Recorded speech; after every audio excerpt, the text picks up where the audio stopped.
चलो चलो जल्दी चलो।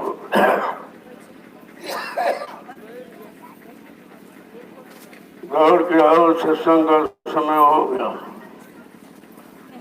सब लोग सामने आके बैठो। एक एक वचन वाणी को बड़ी सावधानी के साथ सुनो। जब सत्संग सुनोगे तब तुम्हारी समझ में आएगा कि मानव जीवन का असली अर्थ क्या है। परमात्मा ने मनुष्य शरीर हमें आपको क्यों दिया, किस काम के लिए दिया, तो हमें क्या करना चाहिए, ये सब जानकारी सत्संग के द्वारा मिलती है। अगर लोगों को सत्संग मिला होता तो ये भूल भटक नहीं होती। बच्चों को संभाल के रखा होता तो इधर उधर भटकने की जरूरत नहीं थी। कोई शंका संदेह भूल भ्रम नहीं रहता, क्योंकि वचन ये सब गंदगी को साफ करते रहते हैं। जब सुनोगे तब आपको समझ में आएगा। इसलिए एक एक वचन को बड़ी सावधानी के साथ सुनना चाहिए और वचनों को अपने जीवन में उतारने की कोशिश करना चाहिए। जब वचनों के अनुसार जीवन को चलाओगे, हर मुसीबत आपत्ति से बच जाओगे, क्योंकि वचन बचने बचाने के लिए तो उच्चारण किया जाता है। ये कोई कथा वार्ता नहीं है, ये भाषण प्रवचन नहीं है, ये कोई मनोरंजन नहीं है। ये तो जीवात्मा के कल्याण का रास्ता जो संत महापुरुषों ने इस कलयुग में रखा, उसी को बराबर जीवों के कान तक पहुंचाया जाता है कि ये जीवात्मा कैसे जगेगी, अपने मालिक प्रिया प्रीतम से कैसे मिलेगी, उसे कौन ले जाएगा, कौन पहुंचाएगा, कौन मिलाएगा, ये सब जानकारी सत्संग के द्वारा होती है। इसलिए कलयुग में संत महापुरुषों ने सत्संग ही जारी किया। अन्य युगों में तो कथा वार्ता थी कि शरीर इंद्रियों से अच्छे काम करो, सच्चे काम करो, शुभ काम करो, जिससे मन बुद्धि चित्त पाक साफ निर्मल पवित्र रहे। तो जब कलयुग में संत महापुरुष आएंगे तो उनको जगाने में देर नहीं लगेगी। लेकिन आपने वो भी नहीं किया। जो पहले के साधन बनाए गए वो भी नहीं लोगों ने किया, उसको भी गंदा कर दिया। जब सब गंदा हो गया तो समझ में कुछ नहीं आया, और जो नहीं आया तो कोई लाभ भी नहीं मिला। लोग कितने वर्षों से पूजा पाठ कर रहे हैं, उनसे पूछो जिनकी पूजा करते हो वो मिला तुमको? कोई देवी है, कोई देवता है, भगवान है, खुदा है, गॉड है, ये जो पूजा कर रहे हैं उनसे पूछो भाई तुमको कोई मिला? तो खुद ही बताएंगे कि मिलेगा कुछ नहीं। अरे मिलता तो जब वो होता कुछ, जब वो था ही नहीं तो मिले क्या? केवल एक कोरी कोरी आस्था, मतलब यानी बता दी, उसी में लोग अटके रहे। बताइए जब इसमें अटके रहे जिसमें कुछ नहीं, और जिसमें सब कुछ है इसमें अगर अटक जाओ तो तुम्हारी भूल भटक सब खत्म हो जाए। इसलिए महापुरुषों ने चेतन पूजा चेतन की होती है, यानी जिंदे की, मुर्दे की कोई पूजा नहीं करता। जब चेतन की पूजा है तो तुम जड़ में कैसे फंस गए? वो तो जड़ है, चेतन जीवात्मा है, नाम भी चेतन है, परमात्मा चेतन है, उसका लोक चेतन है, बाकी सब जड़ है। तो जब जड़ता में फंसे रहे, चेतन को कभी समझा नहीं, जाना नहीं, क्योंकि चेतन ज्ञान देने वाला कोई आया नहीं था। जितने आए ऋषि मुनि, योगी, महान, सौतारी, शक्तियां, ज्ञानी, विज्ञानी, ये सब जड़ ज्ञान में पड़े रहे। शरीर इंद्रियों वाला राज मिल जाए, पाठ मिल जाए, धन मिल जाए, दौलत मिल जाए, औरत मिल जाए, बच्चे मिल जाए, इसके अलावा कुछ नहीं। ये नहीं कि भी सोचा कि भगवान में मिल जाए, जीवात्मा मालिक से मिल जाए, ये कभी नहीं सोचा, क्योंकि इधर ये ज्ञान नहीं था। ये तो अभी कलयुग में संत महापुरुषों ने दया किया तो आगे तो उन्होंने रास्ता बता दिया। कहने का मतलब ये है जब तीन युगों से हम लोग जड़ में फंसे हैं, तो चेतन इतनी जल्दी समझ में कैसे आएगा? जड़ ज्ञान है और जड़ी की तलाश है, और जड़ सामान को ढूंढते रहते हैं, ये मिल जाए वो मिल जाए वो मिल जाए, जबकि इनको मालूम है ये मिलने वाला कुछ नहीं। जब हम लोग आए थे माँ के गर्भ से तो नंगे आए, अकेले आए, कोई सामान लेके आप नहीं आए थे। जब सामान लेके नहीं आए तो तुम ले कैसे जा सकते? ये जो सामान मिला है, काल माया के देश में आए तो उसने कहा चलो हमारे देश में आए तो हमारा सामान प्रयोग कर लो, तो उसने सामान दे दिया। अब हम इसमें फंस गए, इसी को समझ लिया हमारा है हमारा है हमारा। भाई जब किराए का कोई सामान ले आते हो तो उसे अपना नहीं मानते हो, ये हमेशा हो सकता किराए का है, पता नहीं कब आ जाए लेने, तो उससे ज्यादा काम करने की कोशिश करते हो कि जितना ज्यादा काम हो जाए, नहीं तो ले जाए मालिक। अगर इसी तरह शरीर किराए पर मिला है, इसके बारे में पूरी जानकारी हो जाए कि जल्दी से अपना काम बना लो, नहीं भी तुम्हारा ले लिया जाएगा। इसी ज्ञान को संत महापुरुषों ने बताने की कोशिश की।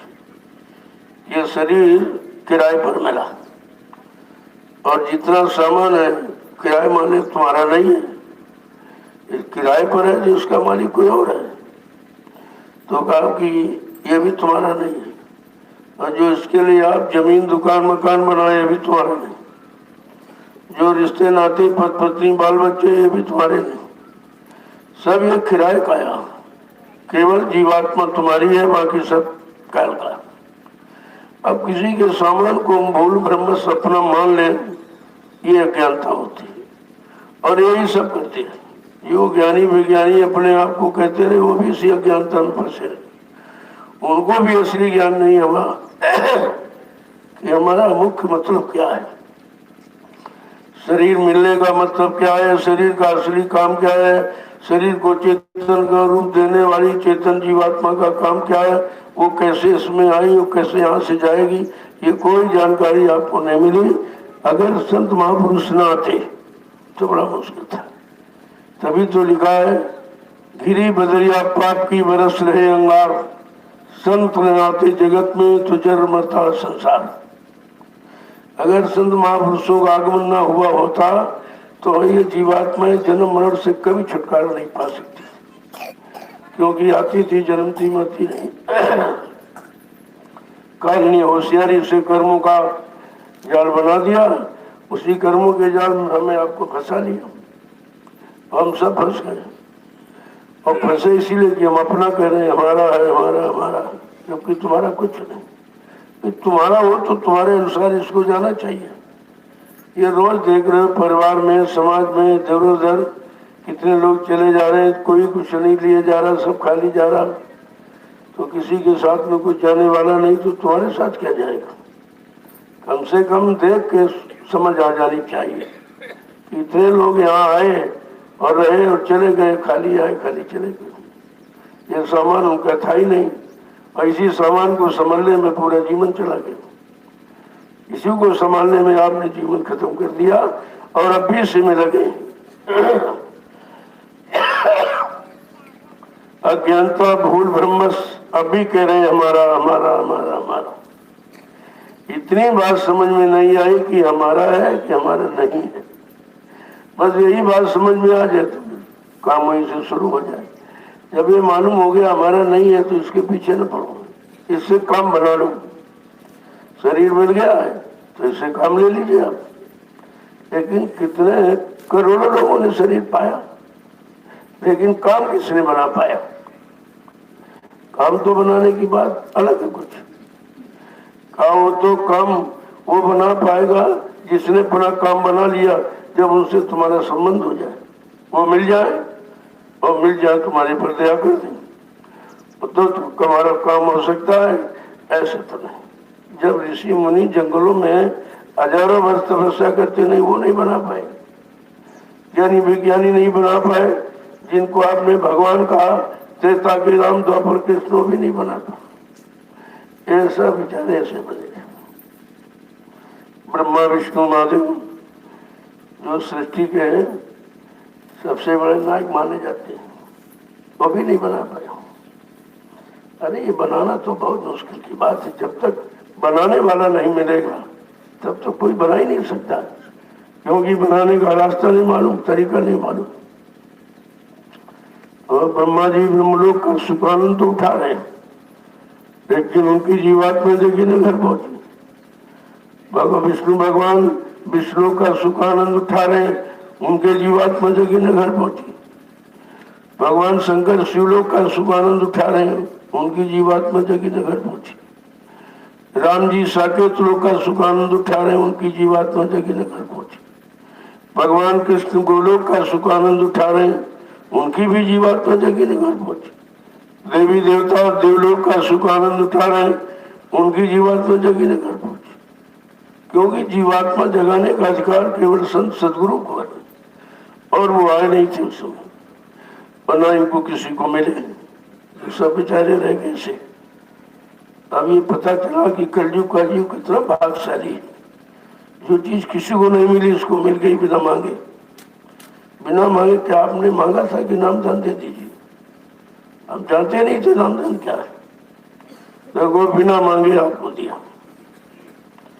और ये भी कहा कि इसको ले लो और थोड़ा बहुत समय निकाल करके इसका अभ्यास करो। सुबह शाम आत्मा के घाट पर बैठकर परमात्मा के नाम का अभ्यास करो। जब अभ्यास करोगे धीरे धीरे धीरे धीरे ये अभ्यास आपका पूरा हो जाएगा। जब आप ऐसे नहीं करोगे तो कैसे जानकारी होगी? इतनी बात लोगों के समझ में नहीं आई कि हमको ये अभ्यास करना है कि यहाँ से चलने का और छोड़ने का, दो अभ्यास। जहाँ फंसे हैं वहां से छोड़ने का और यहाँ से अपने घर की तरफ चलने का। अगर इतनी जानकारी हो जाती तो अब तक देर लगती, सब हो गया होता। लेकिन कुछ नहीं, कोई जानकारी नहीं, कोई जानकारी के अनुसार कुछ किया नहीं तो सब बेचारे फंसे रह गए। तो इसीलिए महापुरुषों ने जब कलयुग में आए तो उन्होंने रास्ता खोला, जो मुद्दतों से बंद था रास्ता। जीवात्मा के विषय में कोई जानकारी किसी ने नहीं दिया और 3 युग निकल गए खाली। सब बेचारे फंसे रहे, सी भोगों में फंसे रहे, राजपाट में, धन में, दौलत में, औरत में, बच्चों में, इसमें और उसमें सब फंसे रहे। कोई नहीं निकल पाया। तब लाग दया कोमल चित संता, तब संतों के हृदय में दया उठी। उन्होंने अपना सत्यलोक मंडल छोड़कर इस मृत्युलोक मंडल में हम सब जीवात्माओं को जगाने के लिए आ गए। और उन्होंने ऐसे नहीं परिचय दिया, क्योंकि मालूम नहीं था। जब संत आए नहीं थे तो संत के बारे में कोई जानकारी नहीं थी, ये भी नहीं जानते थे संत नाम क्या है। तो जानकारी उन्होंने आके दिया कि संत महापुरुष जिस काम के लिए आए हैं वो काम तुम्हारा है। वो अपना काम के लिए नहीं आए, हम सब जीवों के काम के लिए आए। और जीवात्मा को जगाने का कितना प्रयास किया। घूम घूम कर सारे हिंदुस्तान में कोई प्रांत, जिला, तहसील, ब्लॉक, शहर, कस्बा, गरीब, गांव को छोड़ा नहीं है जहां पर आने की जानकारी, जगह नाम की जानकारी, काम की जानकारी और किस धाम से आया हूँ धाम की जानकारी, सब पूरी जानकारी दिया। एक दिन नहीं, 60 वर्ष, 10 जुलाई 1952 से 2012, ये 60 वर्ष का समय केवल जगाने में चल गया और कोई नहीं जा पाया। अफसोस की बात यह है कि इतना लंबा समय इस सृष्टि में जीवों के लिए किसी ने दिया ही नहीं, और फिर भी हम आप नहीं समझ पाए। न कोई जाग पाया, न कोई लग पाया, न कोई अपना काम बना पाया, सबके सब वहीं खड़े। जहां से निकाला था फिर वहीं चले गए सब, बोल भरम में। तभी तो कहते हैं रास्ता तो सरल है, लेकिन समझ में आ जाए तो, और नहीं समझे तो बहुत कठिन है। और समझने का तरीका केवल सत्संग, सत्संग के माध्यम से समझाया जा सकता है, बताया जा सकता है, जानकारी दी जा सकती है। और जानकारी मिलने के बाद फिर तो प्रयास करना चाहिए कि जानकारी मिल गई चलो धीरज से अपना काम बना लिया। लेकिन कितने लोगों ने जानकारी लिया? 45 करोड़ जीवों को नामदान दिया गया, सही सच्चे रास्ते में लाके खड़ा किया गया, तो उसमें से कितने लोग जागे? एक भी नहीं जागा, सब छोड़ के भाग गए। दरबारी छोड़ दिया, शरण को छोड़ दिया, तो फिर मिलेगा क्या? और ये सब काली करतूत मन की है जो अंदर में बैठा है। असली दुश्मन तुम्हारा मन है, और अभी तक दुश्मन को आप पकड़ नहीं पाए हो। कहेंगे तो पड़ोसी नहीं ठीक है, ये नहीं ठीक है, वो खराब है, वो खराब, ये खराब, लेकिन कभी ये नहीं कहते कि हमारा मन ही खराब है। ये खराब है क्यों सोचता? ये निंदा आलोचना बुराई की तरफ क्यों जाता? ये अच्छाई भलाई को क्यों नहीं पकड़ता है? तो जब ये समझ में आ जाए कि भाई हमारा मन ही खराब है, तो हमको इसी के पीछे पड़ना चाहिए। जो खराब है उसको सुधारने की कोशिश करनी चाहिए। संत महापुरुषों ने इशारा करके कहा कि गुरु का ध्यान कर प्यारे, बिना इसके नहीं छूटना। अगर छुटकारा पाना है तो गुरु का ध्यान करो। अभी तक तुमने बहुत ध्यान किया, इनका किया, उनका किया, सामान का, इसका उसका सब, लेकिन उस ध्यान से छुटकारा नहीं मिला, उसी में फंस गए। तो कह जाए गुरु का ध्यान करके देखो। उनका ध्यान करोगे, उन सब तरफ से निकालेंगे, निकाल करके सही सच्चे रास्ते पर लाके खड़ा करेंगे और तुमको उधर की तरफ चला देंगे। लेकिन कहते बड़ा बैरी है मन घट में, इसी को जीतना घटना। असली बैरी माने दुश्मन, असली दुश्मन तुम्हारे अंदर शरीर में बैठा। कहा इसको जीतना बहुत कठिन है, क्योंकि ये अपनी जीत हमेशा रखी है, हमेशा तुमको हराता रहा। तुमको काम करो लोभ मोह अहंकार ईर्ष्या राग द्वेष की तरफ ले जाता रहा, उसी में फंसा फंसा कर तुम्हारी सारी शक्ति को हरास करता रहा, खत्म करता रहा। कहा इतना बड़ा दुश्मन और कोई नहीं है। इसलिए महापुरुषों ने इशारा करके कहा मेरे जीवन का रे मन तू ही सर्वाधार है, और इन इंद्रियों का तू ही सरदार है। तू मुझे पापी बना दे चाहे तू धर्मात्मा, तेरे बस अच्छा बुरा कहता मुझे संसार है। बड़े बड़े ऋषि मुनियों को डिगा तूने दिया, जिनको इच्छा वासना ने कर दिया लाचार। ऐसा ये मन है। बड़े बड़े ऋषि मुनि बेचारे डिगे, उनको भी गिरा दिया।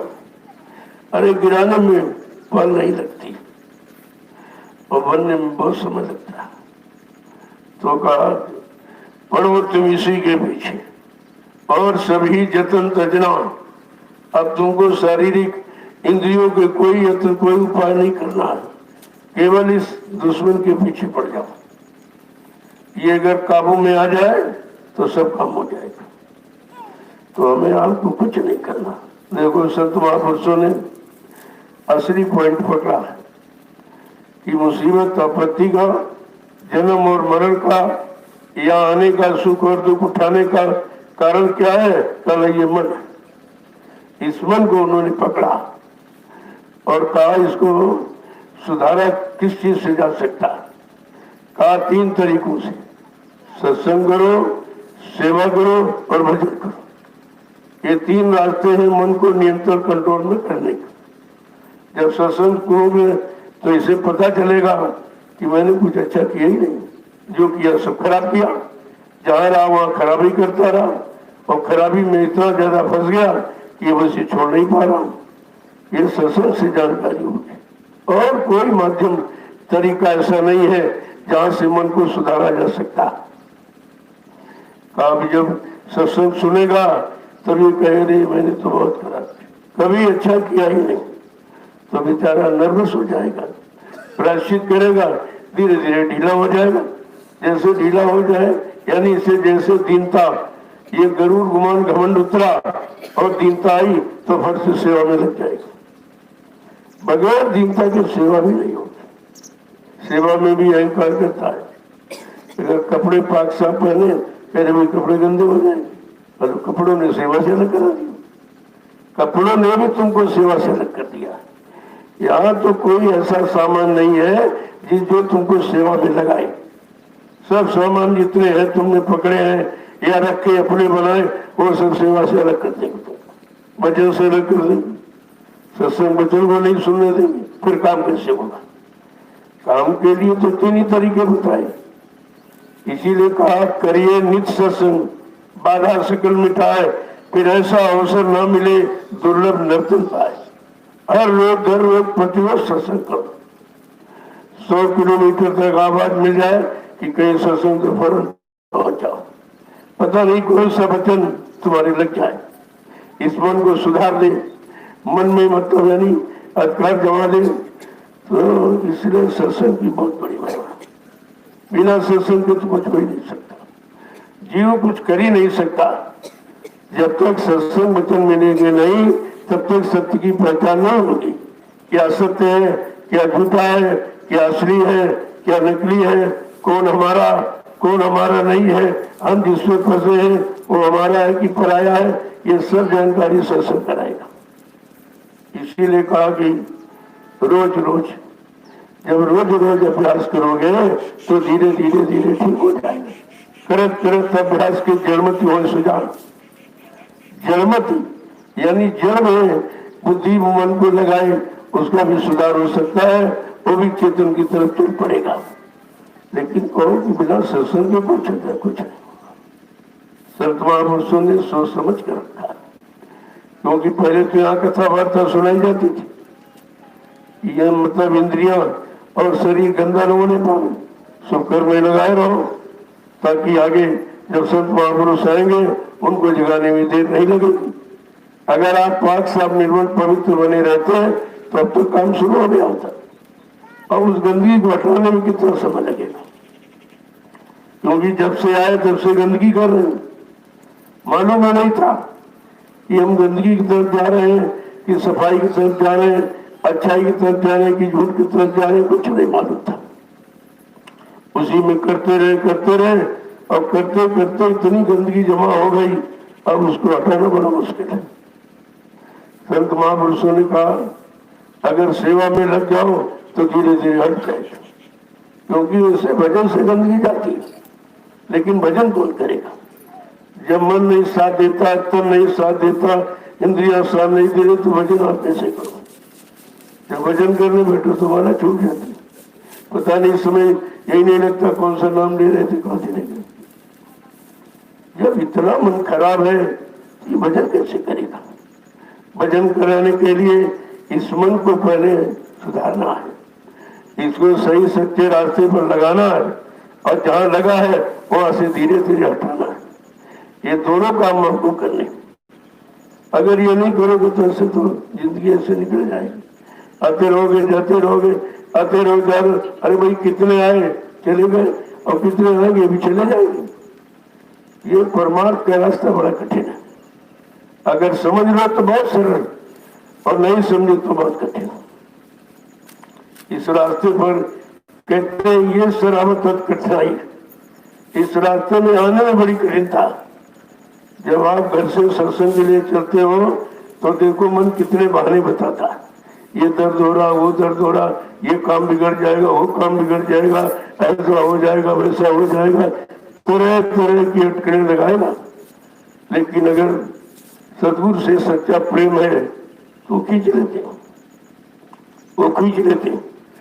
अगर खींचे ना तो जीव नहीं आ सकता, वो तो दया से उसको बुलाया जाता है।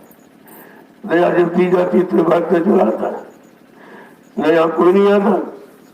और यहाँ गए परेशानियां न हो, बीमारियां न हो, तरह तरह के झगड़े झंझट न हो, यहाँ कोई नहीं आएगा, कोई आ नहीं सकता।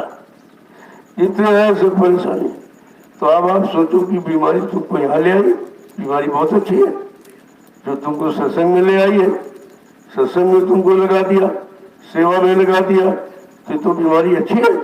तुम कहते बीमारी खराब है, अरे बीमारी से सबसे ज्यादा कर्म करते हैं, इसलिए बीमारी तो दी जाती है कि भजन से तो हम नहीं काट सकते, तो बीमारी से कट जाए, वो भी छोटी मोटी बीमारी। बड़ी दे दी जाए तो शरीर खत्म हो जाता, तो शरीर को खत्म होने नहीं दिया जाता, क्योंकि साधन तो शरीर ही है। जब साधन बिगड़ जाएगा तो फिर करोगे कैसे? इसलिए शरीर को रखा जाता है, हाँ, कोई बहुत बड़ी यानी तुम्हारे कर्मों की सजा आ गई तो उसे भी सरल कर दिया जाता, क्योंकि नामदान दिया गया तो शरीर को रखा जाएगा। नामदान का मतलब है कि नर की योनियों में नहीं जाने दिया जाता। इतना तो लाभ केवल नामदान का कि उसको 4,84 लाख नरकों की योनियों में नहीं दिया। अगर भजन कर लो तो एक ही बार निकल जाओ, क्यों बार बार आना पड़े। नहीं करोगे कहते सतगुरु 7 जन्म तक पीछा करता। सिंह दहन सतगुरु दहन केला फरे एक बार, त्रिया तेल हमीर चढ़न दूसरी बार। एक ही बार ये होता है, जिसको पकड़ लेते हैं उसको छोड़ते नहीं है जब तक उसकी जीवात्मा को घर नहीं पहुंचा देंगे। देखो कितना बड़ा वादा है, इस वादे को नहीं कोई समझ पाया। अभी तो कोई जीवात्मा जगी नहीं, घर पहुंची नहीं और कहते पहुंचाने वाला चला गया। तो इससे पूछो भाई जीवात्मा को कौन पहुंचाएगा? ऐसा कोई है जो जीवात्मा को जगा के यानी घर पहुंचा दे? तो अगर ये वचन आपको याद होते तो शंका संदेह कहाँ था। यहाँ तो शंकाओं का समाधान किया जाता, और तुम गुरु दरबार में गए और शंका उन्हीं के बारे में कर रहे हो कि मर गए चले गए। ये नहीं सोचा कि जीवात्मा जगी नहीं, परमात्मा से मिली नहीं, घर पहुंची नहीं, चले जाएगी तो कौन ले जाएगा उसको? और तो किसी को जानकारी है नहीं, किसी के बाद कोई नाम जात तो है नहीं कि बैठा के आपकी जीवात्मा को घर पहुंचाएगा। अगर ये बच्चों की जानकारी होती तो ये भूल भरम नहीं होता। इसका मतलब किसी ने जानकारी की नहीं। कितने अफसोस के साथ कहना पड़ता है कि 45 करोड़ जीवों को नामदान दिया और सही सच्चे राम रास्ते पर लाके खड़ा किया, लेकिन टीका कोई नहीं। सब भग गए, कोई इधर भग गया, कोई इधर भग गए, कोई इधर। जब तुम दरबार छोड़ दोगे तो तुम्हारी सुनवाई कहाँ होगी? सुनवाई तो दरबार में होगी, वो भी सच्चा दरबार। यहाँ से जो हट गए फिर आपको कहाँ संभालोगे? इतनी भी समझ जीवों के अंदर नहीं रही कि हमको क्यों लाया गया, क्यों खड़ा किया गया, क्यों नामदान दिया गया, क्यों रात दिन सत्संग सुनाया जा रहा, सेवा में आपको लगाया जा रहा, कोई जानकारी नहीं थी। जब जानकारी नहीं तो हम भ्रमित हो गए। तो कितना भारी नुकसान जीव का हुआ। ये छोटा मोटा नुकसान है। पहली बात तो ये लाभ देने वाला कोई आया नहीं, और जो आया तो उसको आपने पहचान नहीं पाया, सब धोखा कर लिया अपने भी। ये छोटा मोटा धोखा।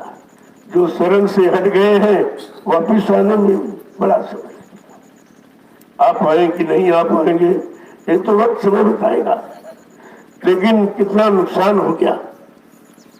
पहली बात तो जीवात्मा को जगाने वाला कोई है नहीं, मालिक से मिलाने वाला कोई है नहीं, घर पहुंचाने वाला कोई है नहीं, और वो आए और आपको सब कुछ दिया और आपने पहचान नहीं पाया, सब छोड़ दिया।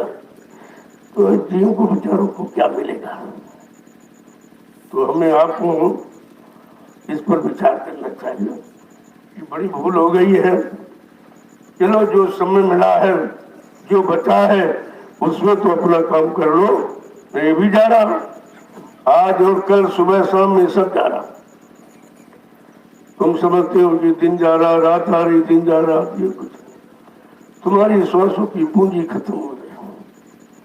उस पूंजी के बारे में किसी को ज्ञान नहीं है। ये हमारी ये अमूलक पूंजी है जो कहीं मिलेगी नहीं। ये श्वासों की पूंजी, जिसको हम लोग आयु उम्र दिन महीने में गिनते हैं, संत महापुरुषों के यहाँ केवल श्वासों की पूंजी, और वो 4 में करोड़ श्वास सबको बराबर दियो। बेटा है, बच्चा है, बूढ़ा है, जवान है, स्त्री है, पुरुष है, हिंदू है, मुसलमान, कोई वहाँ कोई मतभेद नहीं है। उसने केवल समान रूप से श्वासों की पूंजी हमें आपको दी और कहा इस पूंजी को संभाल के रखना। पूंजी खत्म हो जाएगी तो फिर काम कैसे करोगे? तो कहा श्वासों की पूंजी को आप खर्च कैसे करोगे जिससे कुछ बचत भी बनी रहे, आपके काम आ जाएगी। यहाँ धन दौलत पैदा करते हो तो बचत की बात सोचते हो कि थोड़ा सा बच जाए, अगर सब खर्च हो जाएगा, कोई समस्या आ जाए तो कैसे उसका निवारण होगा। कि पूंजी को भी आप संभाल के रखते हो, लेकिन स्वर्षों की पूंजी के बारे में कुछ नहीं सोचा, क्योंकि ये जानकारी थी ही नहीं। ये तो संत महापुरुषों ने बताया, बाकी कोई ज्ञानी विज्ञानी ये नहीं जानता कि हमको स्वर्षों की पूंजी मिली। संत महापुरुषों ने कहा ये अमूलक है, इसका कोई मूल्य चुका नहीं सकता।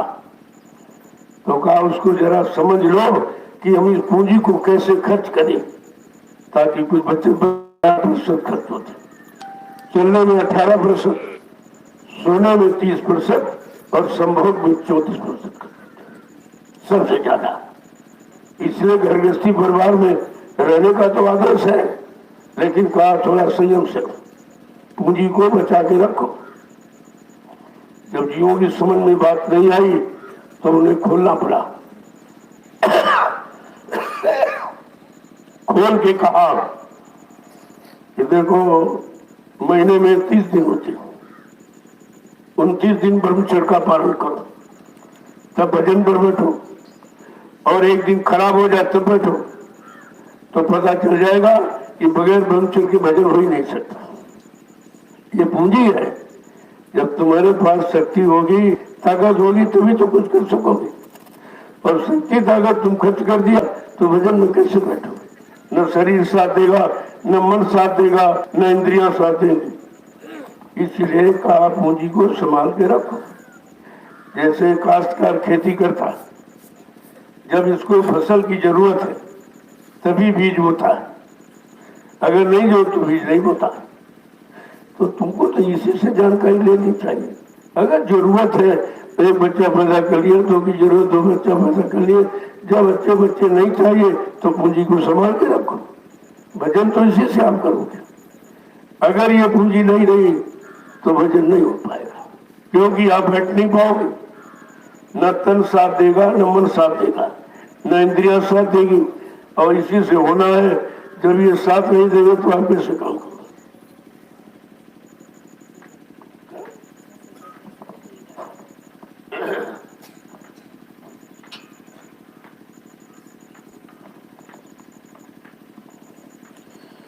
तो जब समझ में आ जाए तो बड़ा आसान है, और नहीं समझ में आए तो उलझ जाओगे, तो जीवन ऐसे ही व्यर्थ में चला जाएगा। फिर मतलब क्या हो?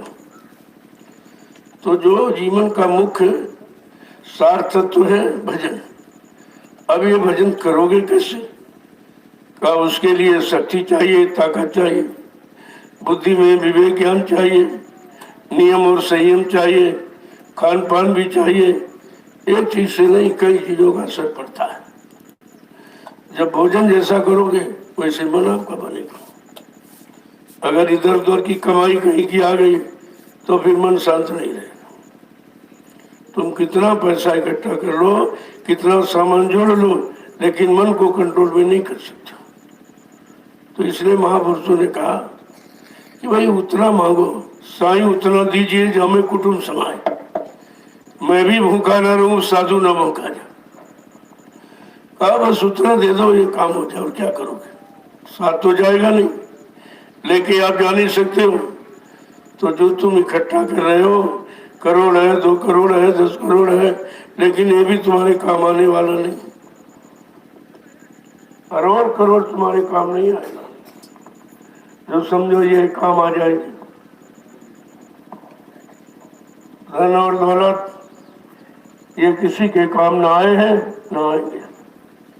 खाली आए हो, खाली जाओगे। जब इस बात को जानकारी हो गई कि हम सब लोग माँ के गर्भ से मतलब नंगे आए, अकेले आए, कोई सामान लेके नहीं आए थे, तो फिर तुम लेके से जाओगे? फिर ये सामान को क्यों इकट्ठा कर रहे हो? क्यों ये कूड़ा कचरा जमा कर रहे हो? दूसरे के सामान को अपना सामान समझकर पूरा जीवन इसी में चला जाएगा और तुम्हारा हिस्सा देगा। इसलिए उतना रखो जितने से काम बन जाए, ये समझकर कि हम इससे अपना काम बना लें और बाद में मांगेगा उसका दे देंगे।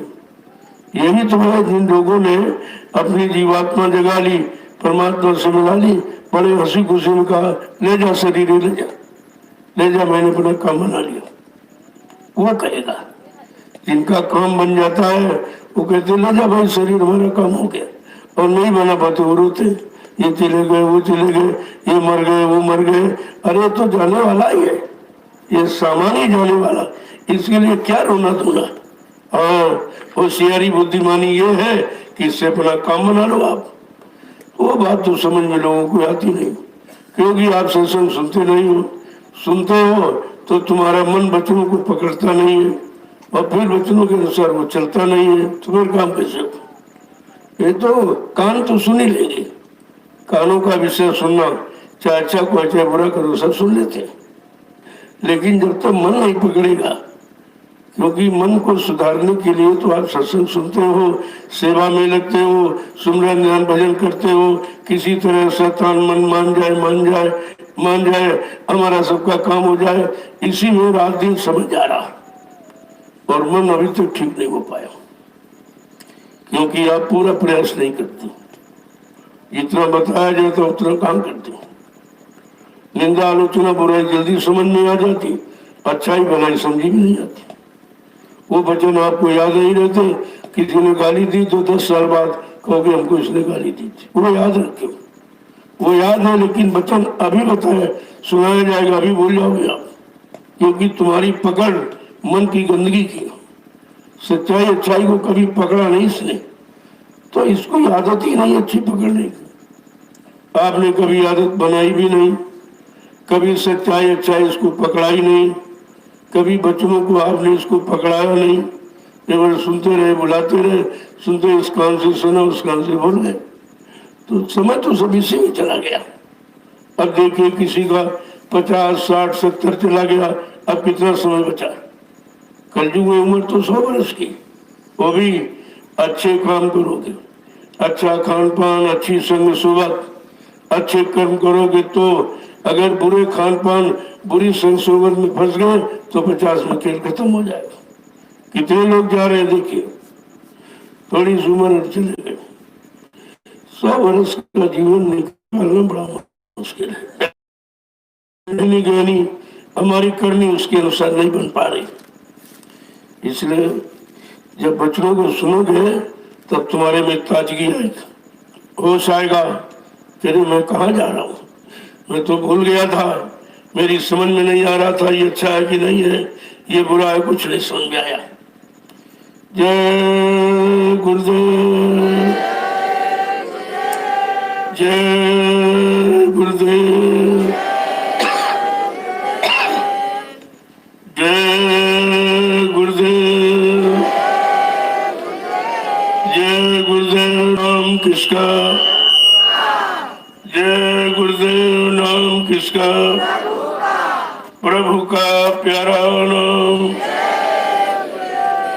समृद्ध दाता दयालु पूज्य स्वामी जी महाराज आज इस प्रातःकालीन नैमिषारण्य की तपोभूमि पर लघु सत्संग में सम्मिलित होने वाले समस्त सत्संगी प्रेमी जनों, जीव का बड़ा सौभाग्य होता है जब सत्संग में आ पाता।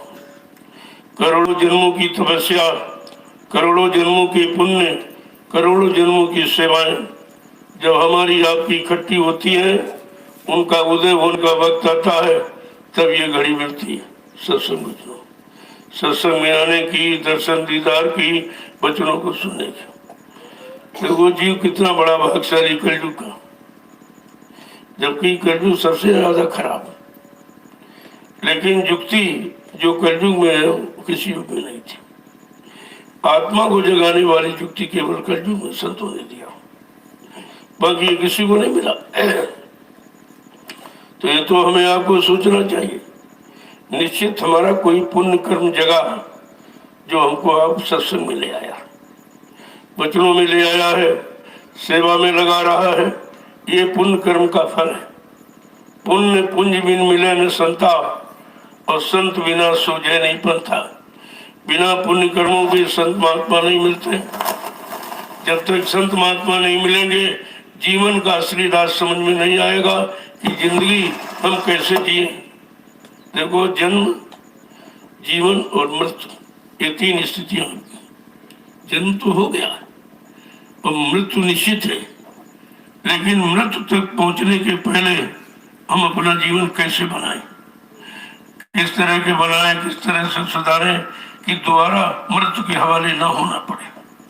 वो है रास्ता भजन का। अगर भजन कर लो तो दोबारा यहाँ आना नहीं पड़ेगा, न जन्म होगा न मृत्यु होगी, न कोई सुख है न दुख है, न पाप और पुण्य, कुछ नहीं होगा। तो ऐसा काम, ऐसी युक्ति मिली है जिससे हम हमेशा के लिए फुर्सत पा जाए। फिर वो काम हम करते क्यों नहीं? करते इसलिए कि मन साथ नहीं देता। तुमने मन को पहले उधर लगा रखा और रात दिन उसी का चिंतन करता रहता है। यहाँ भी आए हो लेकिन भाग वहीं जाता है, वही चिंता समझते। अरे भाई जहाँ रहो वहाँ की सोचो, वहाँ की करो, फिर जाना तो फिर अपना लाद लेना। जब यहाँ आते हो तो वो चिंतन वाला गट्ठर वहीं छोड़ाओ, जब जाना तो फिर रख लेना सब। लेकिन जितने दिन यहाँ रहो तो यहाँ की चिंता रखो कि हमें सेवा करना है, हमें सत्संग सुनना है, हमें भजन करना है। इसके अलावा कोई चिंता यहाँ नहीं होनी चाहिए। अगर है तो फिर आने का मतलब क्या होगा? फिर अपना मतलब शरीर से यहाँ हो लेकिन तुम्हारा मन वही रखा, तो बिना मन को साथ ही तो कोई काम होगा नहीं। इसलिए महापुरुषों ने और किसी को नहीं समझाया, इस शैतान मन को समझाने की उन्होंने कोशिश की है। अगर इसको मना लो तो सब काम बन जाए और वो तुम्हारे पास है, कहीं से तुमको लेना नहीं, ढूंढना नहीं, मन तो अंदर ही बैठा। अब हम अंदर वाले अपने मन को समझाएंगे कैसे? उसके लिए तो महापुरुषों ने रास्ता रखा है। जब ये रास्ता रखा उन्होंने तो हमें आपको उसी रास्ते पर चलना चाहिए। लगभग कितना सरल रास्ता, बहुत सरल रास्ता उन्होंने कहा। अगर बात समझ में आ जाए तो बहुत जल्दी आपका काम हो सकता, और नहीं समझ में आया तो बहुत कठिन हो जाएगा। तो संत महापुरुषों के दो वचनों को सुनो, नहीं कहोगे अपने मन से कहने बना के, आपको विश्वास नहीं होता तो विश्वास के लिए उनके वचनों को आप सुन लीजिए तो तुम्हारी समझ में सब आ जाएगा। क्योंकि हमारे पास भी मन है, हम सबको अपने मन को समझाना। तुम पड़ोसी को समझाते हो, उनको सुनाते हो, उनको सुनाते हो, लेकिन कभी अपने मन को सुनाया है? मन को कभी समझाया है? जितना समय तुम दूसरे के समझाने में खर्च करते हो उससे आपको क्या मिलेगा? मान लो वो समझ गया तो तुम्हारा कौन काम कर देगा, नहीं समझा तो तुम्हारा कौन नुकसान कर देगा? पहले अपने मन को समझाओ, जब तुम्हारा मन मान जाए, समझ जाएगा तो तुम सबको समझा लोगे, क्योंकि मन सबके पास वही है, दूसरा नहीं है। तो समझाने का कितना प्रयास किया।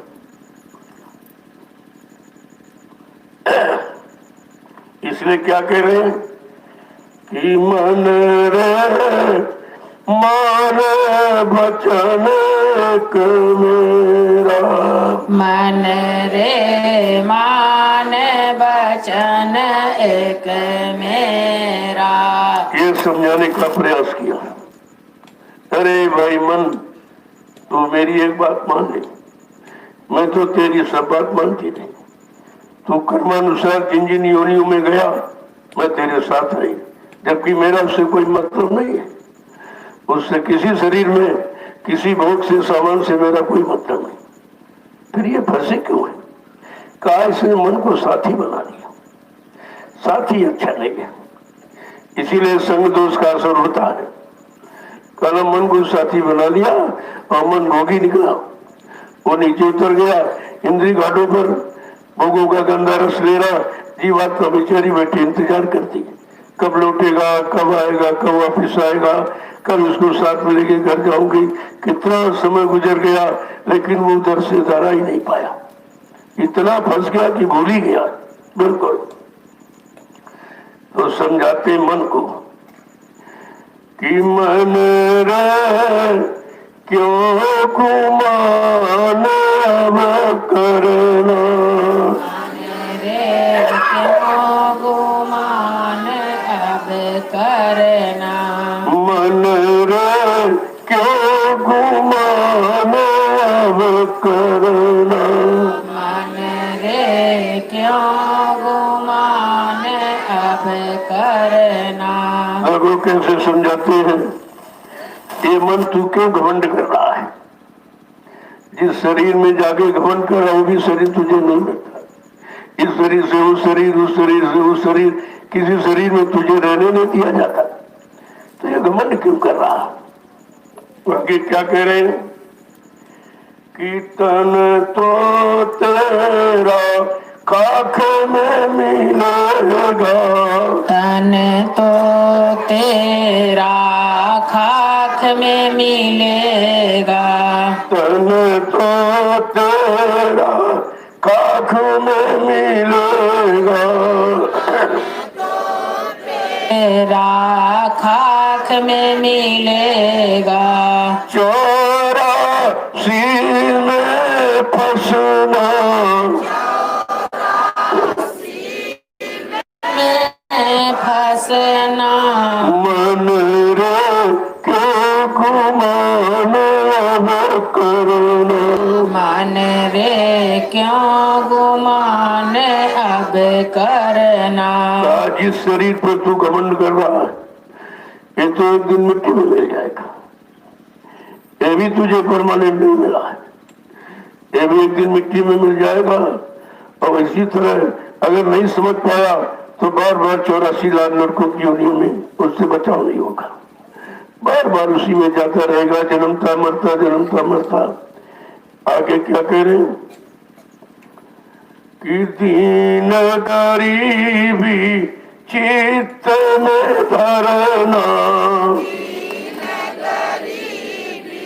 चित्त में धरना, दीन गरीबी चित्त में धरना, दीन गरीबी चित्त में धरना, काम क्रोध से बचना, काम क्रोध से बचना, मन रे क्यों गुमान अब करना, मन रे क्यों गुमान अब करना। तू कितने शरीरों में गया, कोई शरीर में रह नहीं पाया, गया फिर मर गया, फिर पैदा, फिर मर गया, फिर पैदा, मर गया। इसलिए तू गिन गुमान कर मत कर, शरीर पर गुमान घमंड मत कर, तेरा नहीं है। तो इसलिए दीन गरीबी चित्त में धरना। अब हमने चित्त में दीन गरीबी धारण करो कि हम सबसे छोटे हैं, सबसे निम्न है, हमारे पास कुछ नहीं है। जब इस तरह आधीनी से कोई चीज कहोगे तो दया हो जाती है। लेकिन काम क्रोध से बचना, ये दो शत्रु है तुम्हारे जो तुम्हारे पीछे लगे, और ये दोनों नर्क की निशानी है। ये नर्क में भेजने वाले काम और क्रोध का इनसे अपना बचाव रखना, क्योंकि ये शक्ति को छीन कर देंगे, तुम्हारे पास कोई शक्ति रहेगी नहीं। फिर लिहाजा तुम बार बार नरकों की योनि में जाते आते रहोगे। आगे क्या कह रहे हैं? कितनी बड़ी बात की कि प्रीति प्रतीत गुरु की करना, प्रीत प्रतीत गुरु से करना, प्रीति प्रतीत गुरु की करना, प्रीत प्रतीत गुरु की करना।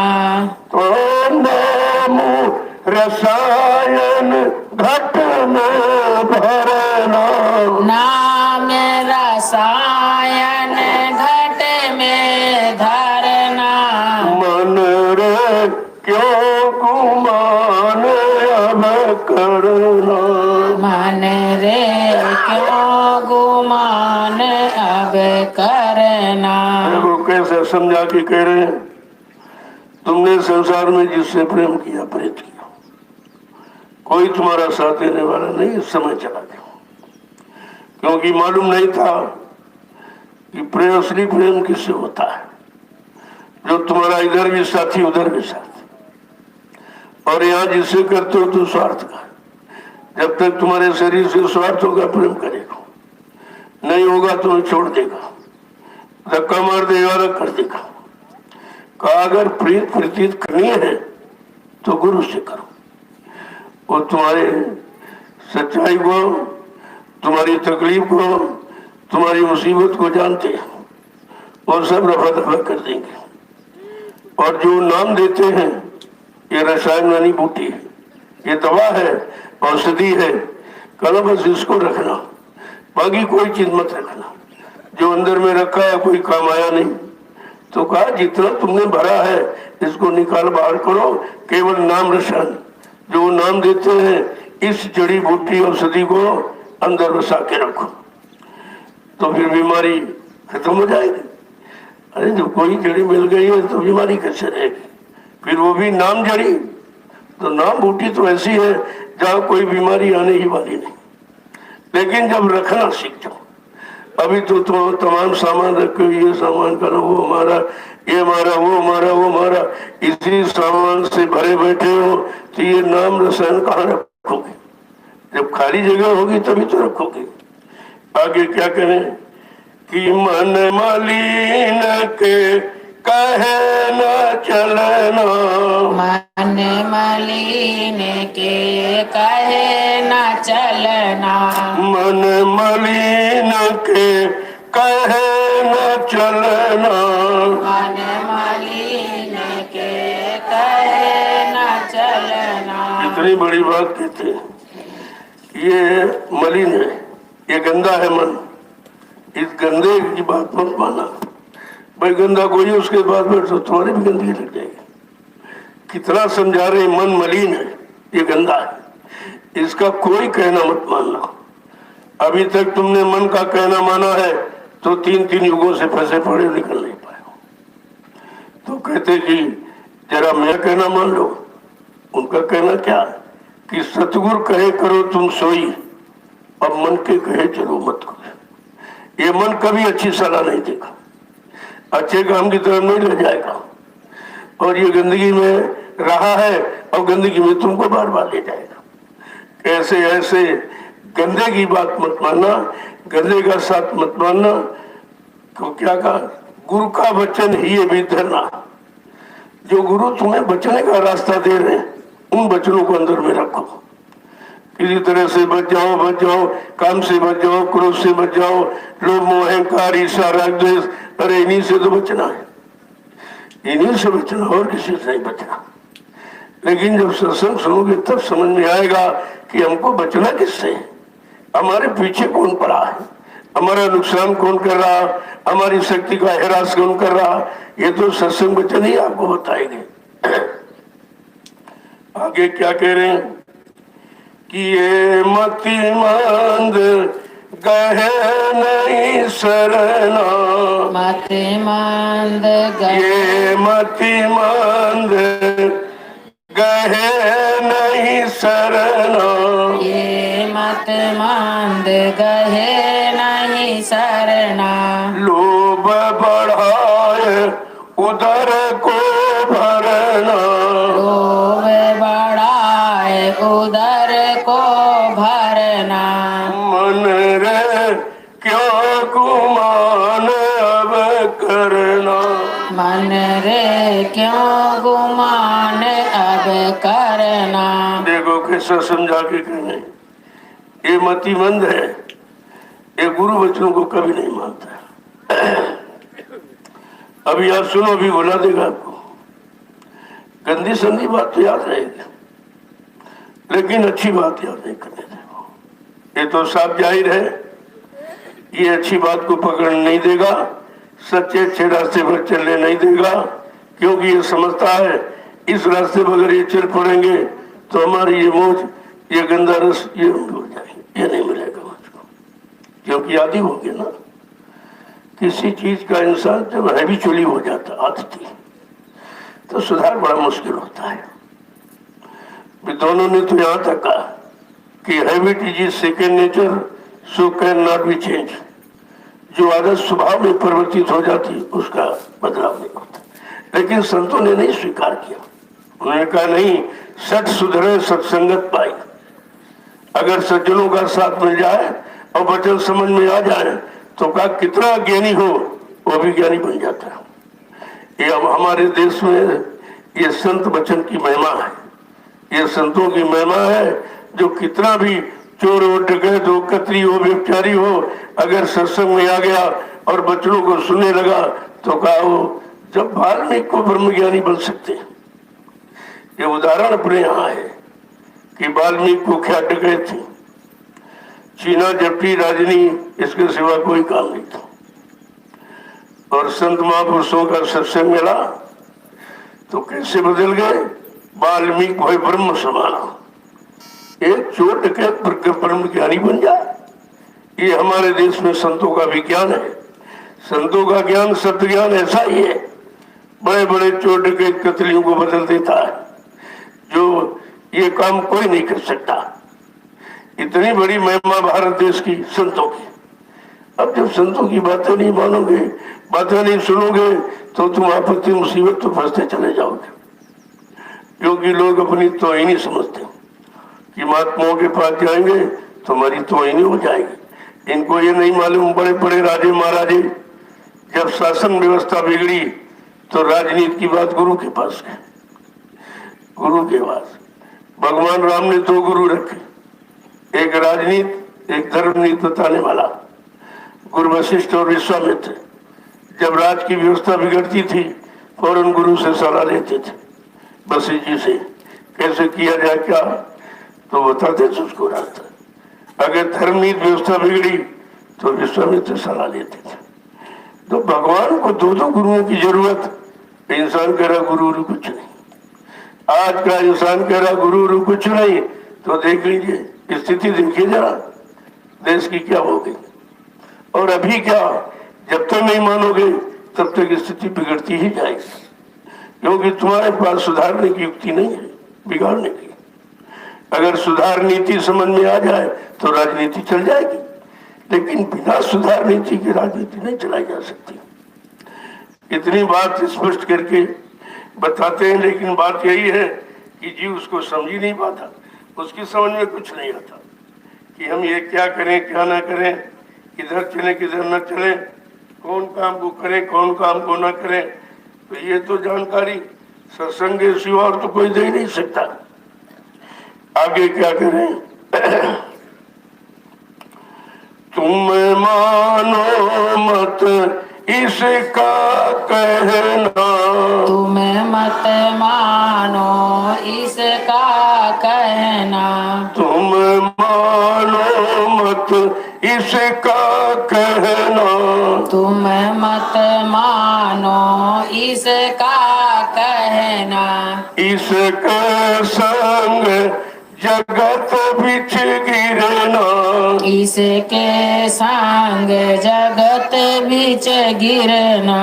मन रे क्यों गुमान अब करना, मन रे क्यों गुमान अब करना। वो सारा इशारा महापुरुषों का मन की तरफ है, तुम इसका कहना ही मत मानो। जब जान गए हो ये कोई अच्छी सलाह नहीं देता, अच्छे काम की तरफ नहीं ले जाता, सत्संग वचनों को सुनने नहीं देता, सेवा में लगने नहीं देता, सुमरन ध्यान भजन में भी बैठता नहीं है, तुरंत शरीर को सुला देगा गिरा देगा। कहते तुम इसका कहना ही क्यों मानते हो, अगर मानोगे तो इसके बीच जगत में फंसना। इसका मान करके आप ये देखो इन 484 लाख योनियों से निकल नहीं पाए हो तो फिर नहीं छुटकारा मिलेगा। जब तक इसका कहना मानते रहोगे ये तुमको उसी तरफ दौड़ाता भगाता रहेगा, छुटकारा नहीं दिलाएगा, फंसा और देगा। आगे क्या कह रहे हैं कि इस मूर्ख को समझ पकड़ना,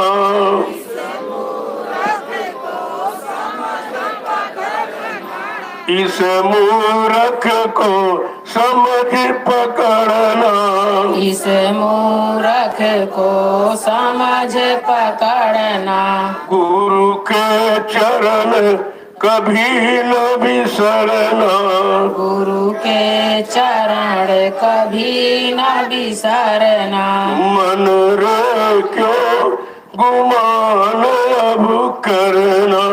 मन रे क्यों गुमान अब करना। देखो कैसी कैसी संज्ञाएं दे रहे हैं कि ये मूर्ख है।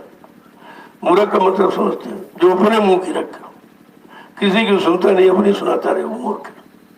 दूसरा है जो संत महापुरुषों को वचनों को केवल भाषण शीत प्रवचन के लिए रखता है, अपने जीवन में कभी नहीं उतारता, वो भी मूर्ख है।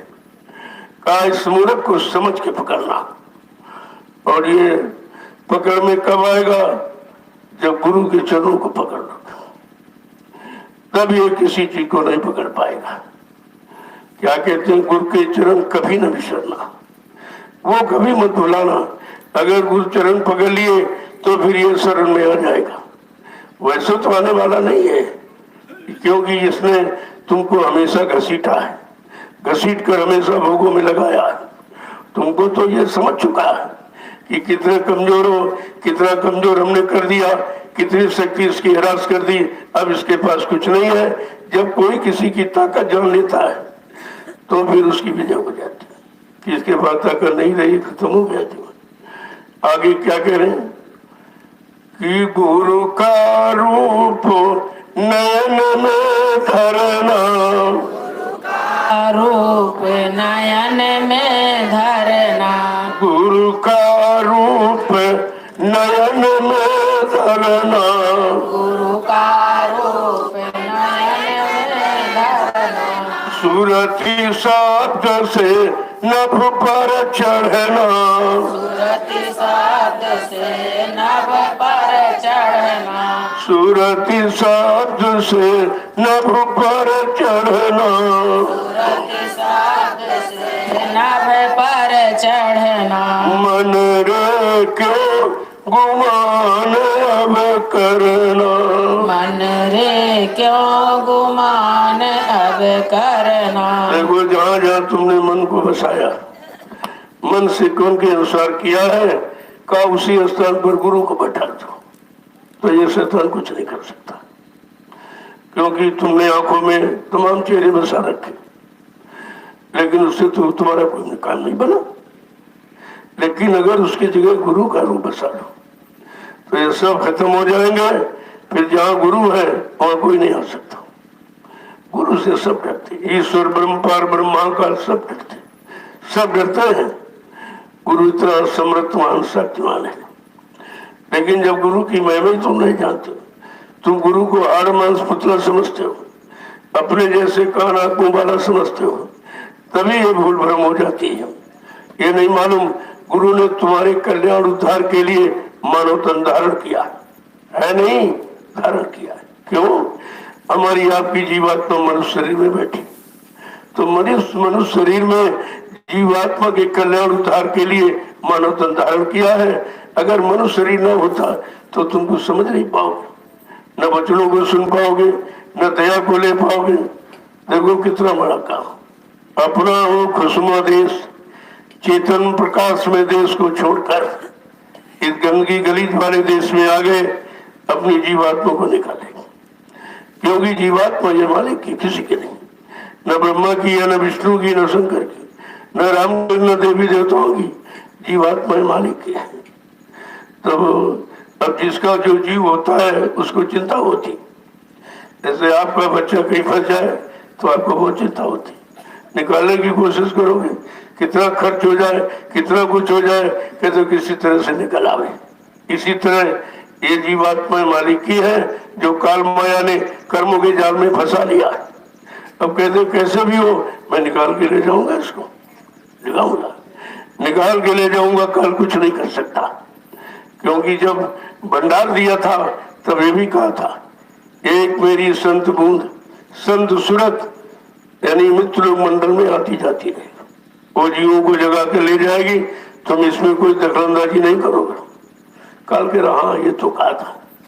तो कहने का मतलब ये है कि दयाल को अधिकार है, वो काल की नगरी से यानी जीवात्माओं को निकाल के घर पहुंचा सकता। तो कहते हैं कि गुरु का रूप नयन भी धरना। जहां जहां तुम्हारे मन ने खराब किया उसी जगह गुरु को बैठा लो। अगर बैठ जाए तो ये सब काम खत्म हो जाए, कोई वहां टिक नहीं सकता। और सूरज शब्द से न पर चलना।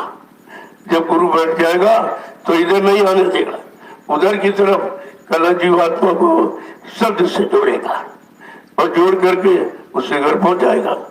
आगे क्या करें कि सतगुरु नाम सुमिरना, सतगुरु स्वामी नाम सुमिरना, सतगुरु स्वामी नाम सुमिरना, सतगुरु स्वामी नाम सुमिरना, जो वो कहे चित्त में धरना, जो वो कहे चित्त में धरना, जो वो कहे चित्त में धरना, जो वो कहे चित्त में धरना, मन रे क्यों गुमान अब करना। क्यों गुमान अब करना। अब करना क्या है? जो सतगुरु में नाम दिया है उन नाम का सुमरन किया, क्योंकि सुमरन से भी मन एकाग्र में होता है।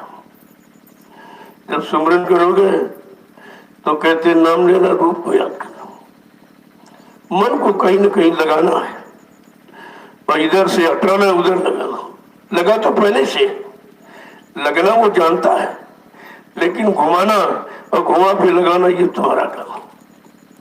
वो तो दया मिलेगी जब आप करोगे, बगैर दया के तो जीव कुछ कर नहीं सकता। लेकिन कुछ करो तो, कहा कुछ तुम करो कुछ मैं करूं, हमारी तुम्हारी मेहनत से मालिक खुश हो जाएगा, काम हो जाएगा।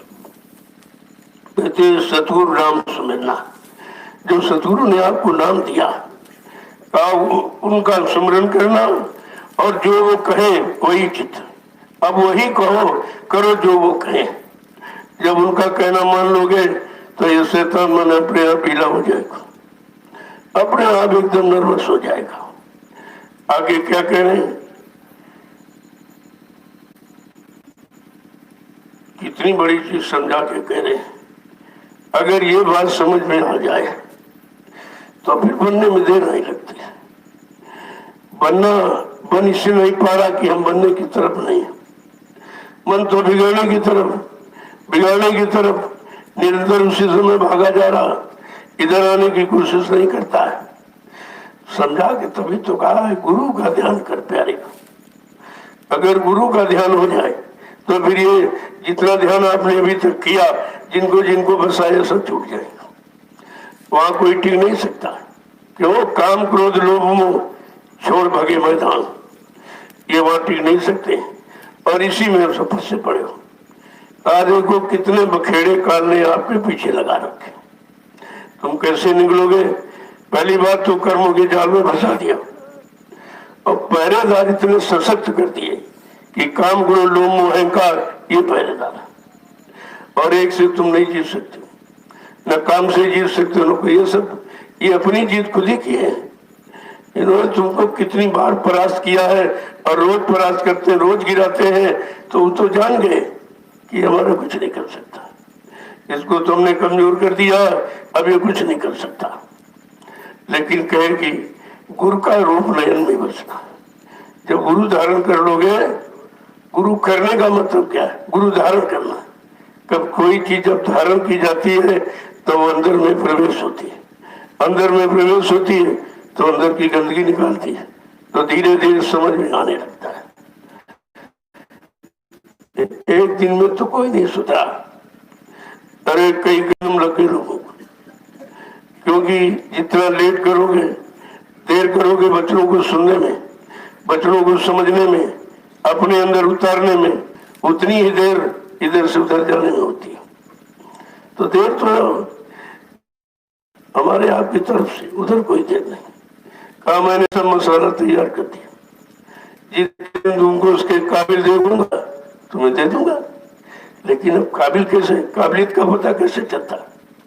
जैसे बच्चा स्कूल में पढ़ता, अगर सालों पढ़ता रहे कि अपना डिवीजन बता सकता, अपनी योग्यता बता सकता? कहा नहीं, वो तो परीक्षा बताएगी। पर इच्छा दूसरे की इच्छा पर निर्भर है, और तुम्हारी इच्छा के अनुसार नहीं है। तो परीक्षा तो सब जगह रखी गई, अभी आज सभी संतों ने कुछ न कुछ छोटी मोटी परीक्षा रखी, जिससे पता चले कौन कैसा है, किसने कितना सीखा है, कितना लिया है, या कुछ उससे कर पाया, कोई लाभ मिला कि नहीं मिला। तो बगैर परीक्षा के तो जानकारी नहीं हो सकती, तो कुछ ना कुछ तो परीक्षा रखी जाती। लेकिन कलयुग में जीव इतना कमजोर है, क्या परीक्षा रखी जाए? परीक्षा तो वही देगा जिसने पढ़ाई की हो, जो पढ़ाई नहीं की तो परीक्षा करेगा। ना तुमने सत्संग सुना, न सत्संग वचनों को माना, न कोई सेवा में तुम्हारा मन लगा, सुमरन ध्यान भजन भी नहीं किया, तो परीक्षा हो तो किसकी हो? परीक्षा हो तो किसकी हो? जब कोई पढ़ाई पढ़ी नहीं आप, तो वही परीक्षा कैसे दे सकते हो? तो देखिए, क्योंकि परीक्षा विधान है, विधान खत्म नहीं किया जाता, तो एक नया तरीका कि उन्होंने अपनी परीक्षा दी। ऐसा भी कभी नहीं सुना गया कि गुरु परीक्षा लेता कि गुरु अपनी परीक्षा देता। लेकिन फिर भी देख लिए कि चलो भाई, सत्संग किया नहीं, सेवा में लगे नहीं, सुमरन ध्यान भुजा नहीं, तो अपनी थोड़ी सी परीक्षा, यानी कहते थे परीक्षा तो हमारी आपकी होनी चाहिए। तो उन्होंने अपनी परीक्षा दी कि भाई तुमने नहीं पढ़ा और नहीं सुना, नहीं समझा, तो चलो हम ही दे रहे हैं। तो एक छोटी सी एक लीला वही उसी में से भ्रमित हो गया। कहा जरा पर्दे के पीछे खड़े होकर देखूं कि मैंने जो पढ़ाया है ये पढ़ाई किसी में है कि नहीं। कोई कर पाया, कुछ नहीं कर पाया। मतलब यानी देखो, अब सब तरह से देखा जा रहा कि बच्चों को सुना कि नहीं सुना, कितने लोगों ने पालन किया कि नहीं, कितनों ने अपना काम बना पाया, कौन अभ्यास कर रहा, कौन नहीं कर रहा। इसी की तो लीला है, और इससे लीला इसीलिए अनोखी है और कोई समझ नहीं पाया। देखो कितना बड़ा बिगाड़ हो गया कि यानी परीक्षा गुरु की हुई और फेल हम आप हो गए। देखो कैसा, अरे भाई जब तुम्हारी बच्चा, तुम्हें तो फेल नहीं होना चाहिए, तुम्हें तो दरबार में रहना चाहिए। पड़े रहो दरबार में, धक्का धनी के खाओ, कबहू दीन दयाल के भले पड़ेगी। कहा तुम दरबार में पड़े रहना, खड़े रहना, कभी न कभी मालिक की दया हो जाएगी। लेकिन कोई नहीं पड़ा, न कोई खड़ा रहा, न कोई पड़ा रहा, सब के सब भक्त खड़े हुए। कोई इधर भग गया, कोई उधर भग गया, कोई उधर भग गया। कहा तुमने गुरु बचनों को माना है? केवल पड़े रहना तो वो भी नहीं कर पाए। इसमें कौन सी मेहनत, कौन सा कोई काम करना था, कोई खर्चा पानी था इसमें। कहा केवल पड़े रहना। इतना भी काम हम लोग नहीं कर पाए कि दरबार में खड़े रहते तब भी दया पाने के अधिकारी बन जाते। कुछ नहीं, तब भगे कोई इधर कोई उधर। अरे जब गुरु दरबार में नहीं मिला तो क्या चेलों के दरबार से मिल जाएगा? अरे देने वाला गुरु है कि चेला? और वो भी चेला ही नहीं गुरु की, दूसरे नहीं कोई। तो ये भी तुमने नहीं समझा। जब गुरु के यहाँ इतने दिन गए रहे, वहां कुछ नहीं पाया, इन चोरों से क्या मिलेगा? तुम क्या मिल जाएगा? कौन सा काम हो जाएगा? इतनी भी समझ सूझ हमारे आप नहीं रही, क्योंकि सत्संग बच्चों को आपने सुना नहीं। सुने का मतलब मन ने स्वीकार नहीं किया और उस पर आप चले नहीं। जब अभ्यास नहीं करोगे तो अनुभव क्या है? अनुभव ज्ञान की जननी है, अनुभव करने से होता है। जब तक किसी काम को करोगे नहीं, तुमको अनुभव नहीं होगा। दूसरे का पढ़ा और दूसरे का सुना, ये कोई अनुभव नहीं है। अनुभव अपनी करनी का होता, और संत मत की करनी ही अलग है। काल मत की करनी अलग और संत मत की करनी अलग। संत मत की करनी कहती, करनी करो मार मन डालो, इंद्री भोग विसारो, इतना काम करो तुम अपनी, फिर आगे की सतगुरु जानी। इतना काम हमें आपको शरीर इंद्रियों से करना है, क्योंकि शरीर इंद्रियों को हमने आपने खराब किया। अब गंदा किया है तो जरा सा उसको धोमा दो। कहना वैसे भजन से गंदगी जाती, तो भजन तो कोई कर ही नहीं सकता। तो समय ऐसा है, तामस दे भजन नहीं हुई, तामसी आहार, तामसी विचार, तामसी क्रियाकलाप, तो भजन तो बड़ा मुश्किल है। कामी क्रोधी लालची आलसी, इनसे भक्ति न होए, और भक्ति करे को सूरमा, जिन जात भरन कुल कोय। कितना कठिन देखे। जहाँ जाति पाति अरम धर्म कर्म कुछ नहीं, ये भी गंदगी है। हम इस जाति के, अगर अमर जाति, तुम्हारी भाई क्या जाति? अरे मानव जाति स्वतः एक जाति। हाँ, पशुओं में तो जातियां, ये घोड़ा है, ये बैल है, ये खच्चर, ये गधा है, ऊंट है, हाथी, उनमें तो दिखाई देता, लेकिन मनुष्य में कौन सी जाति दिखाई देती? मानव जाति स्वतः एक जाति है। मानव धर्म ही सच्चा हमारा धर्म है। इन मानव जातियों में एक ही जीवात्मा है, इन जीवात्माओं का एक ही मालिक है। ये कहाँ मतभेद यहाँ था, लेकिन यही तो लोगों ने बना लिया। इसीलिए इशारा करके कहा गया कि भाई कि हमको कौन पाएगा, कौन हमको पाएगा? ब्राह्मण पाएगा कि क्षत्रिय? कहते नहीं।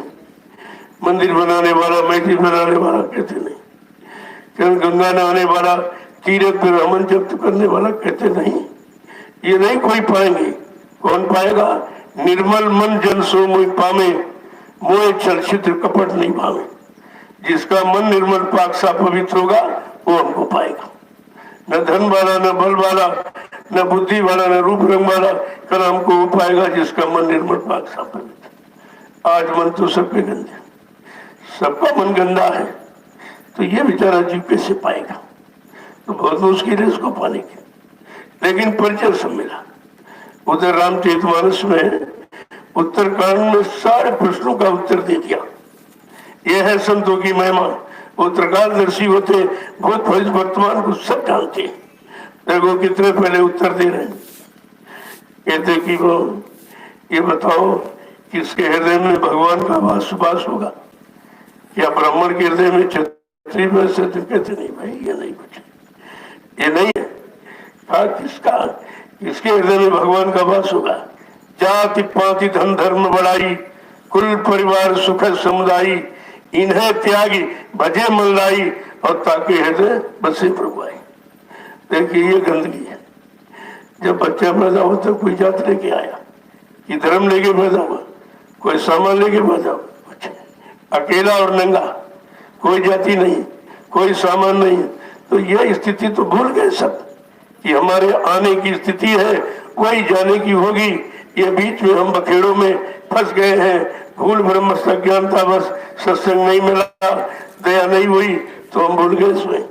अब काल के सामान को अपना सामान मान बैठे, उसी सामान को संभालने में सारा जीवन चला गया। जब समय आया तो उसने कहा सामान रखिए आप, ये तुम्हारा नहीं है, ये तो मेरा है। मैंने तुमको सदुपयोग के लिए दिया, दुरुपयोग के लिए नहीं दिया। अगर तुम दुरुपयोग करोगे उसकी सजा लग देगा। सामान तो जो दुरुपयोग करोगे, जैसे शरीर दिया, शरीर का दुरुपयोग करो तो सजा पाओगे। और कोई सामान उसने दे दिया, यानी मतलब अगर उसका आपने दुरुपयोग किया है तो उसकी सजा देता। और हम कहते हमारा है, हमारा। जब हमारा तुम्हारा इतनी बात समझ में नहीं आई, इतने ज्ञानी ध्यानी विज्ञानी, लेकिन ये बात समझ में किसी की नहीं आई कि हमारा क्या है। अगर इतना समझ जाते, ये सर्वोपरि ज्ञान है कि मानव को मानव का ज्ञान है कि हमारा असली रूप क्या है, हमको यहाँ किस लिए भेजा गया, किस काम के लिए भेजा गया, और किस काम में हम लग गए, असली काम को भूल गए, क्योंकि ये जानकारी आपको नहीं है। मानव शरीर का अर्थ केवल इतना ही जानते, आहार निद्रा भय मैथुनस्य, खाना पीना सोना कमाना, मल मूत्र त्याग करना, आल औलाद बच्चे पैदा करना। इसके अलावा तो किसी को मालूम नहीं है कि मानव शरीर मिला क्यों। अगर यही सब काम कराने होते, अगर तुमसे कमाई कराना होता, तो उसके पास तो बहुत से ऐसे शरीर है, बैल है, घोड़ा है, खच्चर है, गधा, ये रात दिन कमाती, इसी में आपको जन्म दे देता। लेकिन मानव शरीर नहीं देता। अगर बाल बच्चे पैदा कराने होते तो उसके बाद दो ऐसे शरीर है, एक मतलब यानी एक कुत्ता एक सुअर, जो एक बार में 5-5 7-7 बच्चे पैदा करता, उसी में आपको जन्म देता और भोगों की प्यास बुझा देता। लेकिन मनुष्य मंदिर नहीं देता। तुम मंदिर की कीमत नहीं समझते। ईंट वाले पत्थर की मंदिर की तो बहुत बड़ी कीमत करते। वहाँ कोई जो गंदगी नहीं फैलाता, वहाँ कोई शराब नहीं पीता, मुर्गा मीट कोई नहीं खाता, वहाँ कोई झूठ नहीं बोलता, कोई व्यभिचार नहीं करता। यानी नकली मंदिर में इतनी जानकारी और असली मंदिर में कोई जानकारी। ये तो परमात्मा का बनाया हुआ, वो इंसान का, ये भगवान का बनाया मनुष्य मंदिर। चित जल पावक गगन समीरा, पंच तत्व या रचित शरीरा, जल पृथ्वी अग्नि वायु आकाश, 5 मसालों को मिलाकर विचित्र कारीगरी से परमात्मा ने इस मनुष्य मंदिर को खुद अपने हाथ से तैयार किया और इसी मनुष्य मंदिर में अपनी चेतन मूर्ति जीवात्मा को बैठा दी। इसमें तो मूर्ति बैठी, उसी चेतन मूर्ति के कारण तुम्हारा शरीर चलता फिरता, काम करता, खाता पीता नजर आता है। अगर वो चेतन मूर्ति को हटा ले तो ये मुर्दा हो जाएगा, 1 मिनट में मुर्दा। अरे ये मुर्दा ही है, वो तो जीवात्मा के कारण ये चेतन है। ये भी बात लोगों की समझ में नहीं आई। सब इसी मुर्दे को, जड़ को संभालने में लगे। क्या खिला दे, क्या पहरा दे, क्या कर दे, क्या कर दे, सारा समय इसी में जा रहा है। और एक दिन ये जला के राख कर दिया था, वो भी नंगा जलाया जाए, कपड़े भी नहीं, नंगा जला के राख कर दिया जाएगा। जब ये हमारी दुर्गति होनी है तो हम इसके पीछे क्यों पड़े? लेकिन सब इसी पीछे पड़े। क्या खिला दे, क्या पहरा दे, क्या कर दे, क्या न कर दे, सारा जीवन इसी में जा रहा। बताओ, जब इतनी बात समझ में नहीं आई तो कैसे माना जाए कोई ज्ञानी है, कोई विज्ञानी है? जब तुमको अपने शरीर का ज्ञान नहीं, अपनी जीवात्मा का ज्ञान नहीं, तो तुम्हें जानकारी है किस बात का? मैंने लोगों से पूछा कि तुम लिखे पढ़े हो कि पढ़े लिखे हो? क्या मतलब? हमने कहा आप लिखे पढ़े हो कि पढ़े लिखे हो? कारण बात नहीं समझ में आई। तो सीधी बात पूछ रहा हूं कि तुम पढ़े लिखे हो कि लिखे पढ़े हो? तुम दूसरों का लिखा पढ़ा है? तो कहते हमारे पास डिग्री है। तुम्हारी काय की डिग्री? दूसरे का अनुभव और लिए बैठे हो, कहते हमारा है, हमारा है। यही बात नहीं समझ में आई। तुमने कुछ पढ़ के लिखा आज तक? तुमने कोई अनुभव किया है? कोई एक्सपीरियंस किसी तरह का तुमको है? कुछ नहीं। सब ऐसे ही पुस्तकें समेटे घूम रहे हैं, इनका पढ़ लिया, उनका पढ़ लिया, उनका पढ़ लिया, उनका। अरे दूसरे का धन बटोरे घूम रहे हो।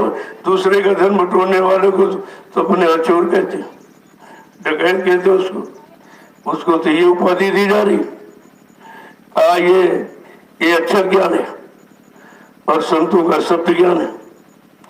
और अक्षर ज्ञान भूल जाओगे, लेकिन शब्द ज्ञान कभी भूला नहीं जाता, वो कभी भूला नहीं सकते आप।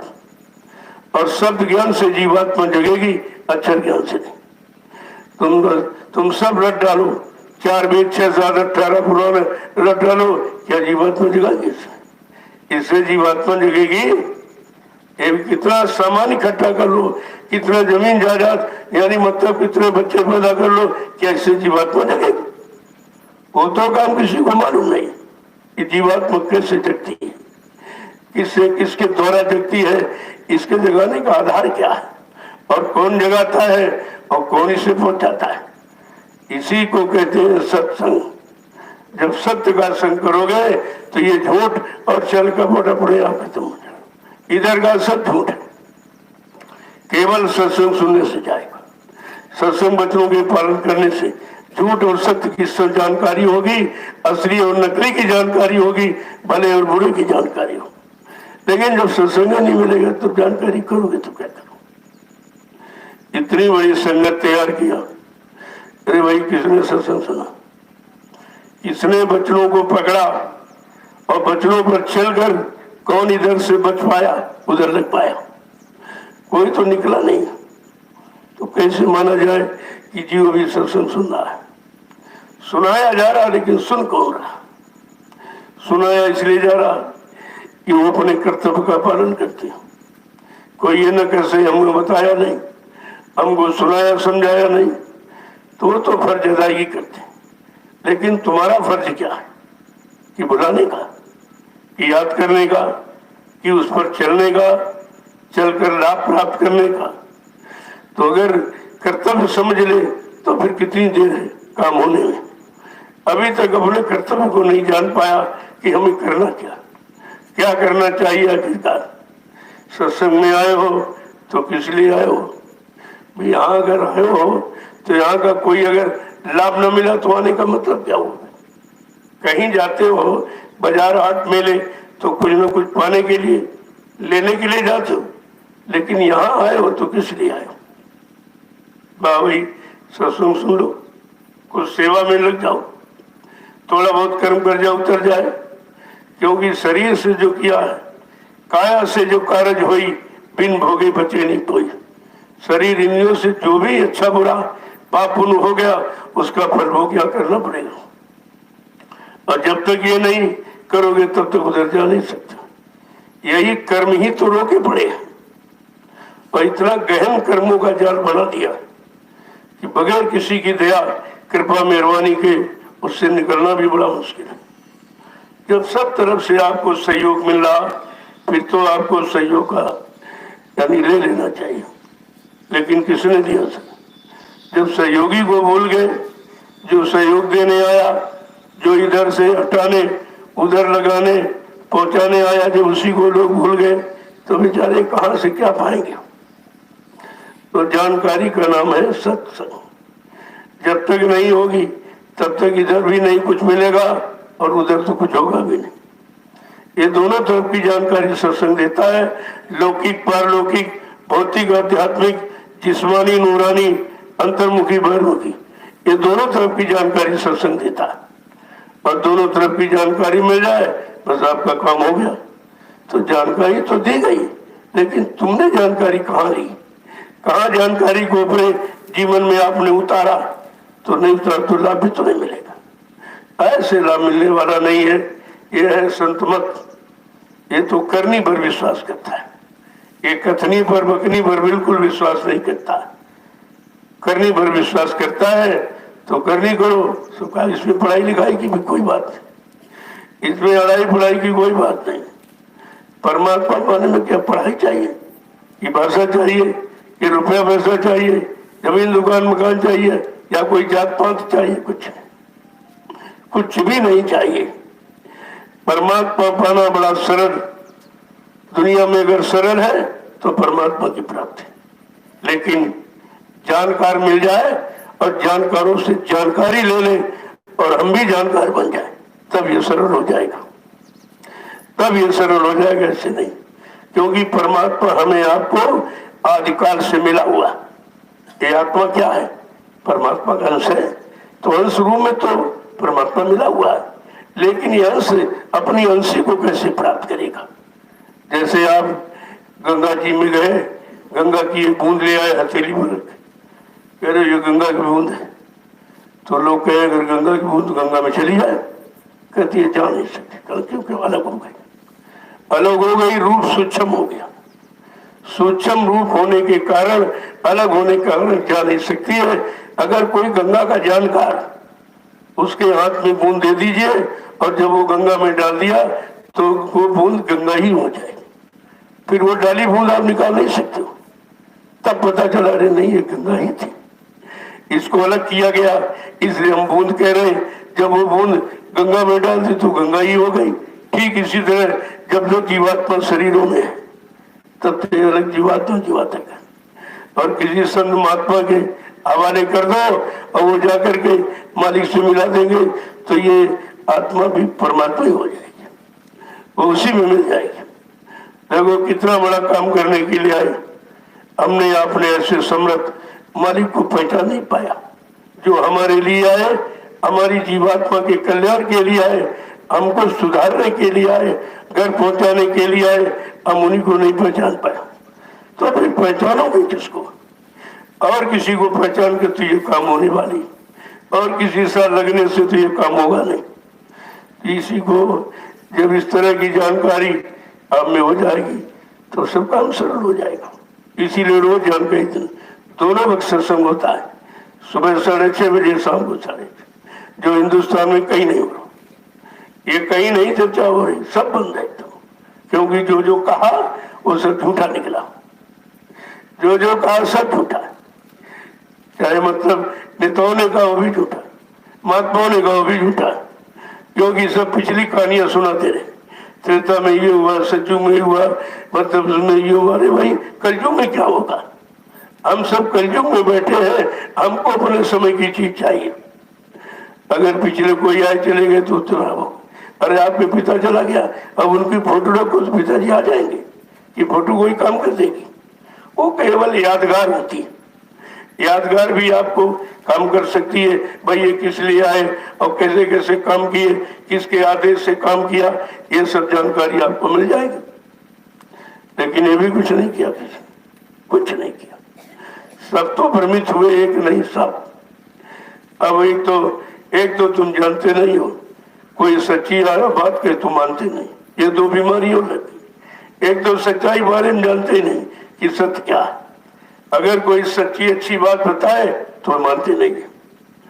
ये सब यही तो बिगाड़ हो गया। इसी बिगाड़ में इतना बिगड़ गया, बिगड़ते बिगड़ते बिगड़ते सब कुछ खत्म हो गया, कुछ नहीं बचा आपके पास। तो हमें आपको ये जानकारी लेनी है कि हमको करना क्या है। जो हम कर रहे हैं यही सच्चा है कि इसके अलावा सत्य और कुछ है, और कुछ करना है। इधर सब करना है, इधर से हटके उधर के लिए कुछ करना है, यही जानकारी चाहिए आपको। जय गुरुदेव, जय गुरुदेव, जय गुरुदेव, जय गुरुदेव। नाम किसका? प्रभु का। जय गुरुदेव। नाम किसका? प्रभु का।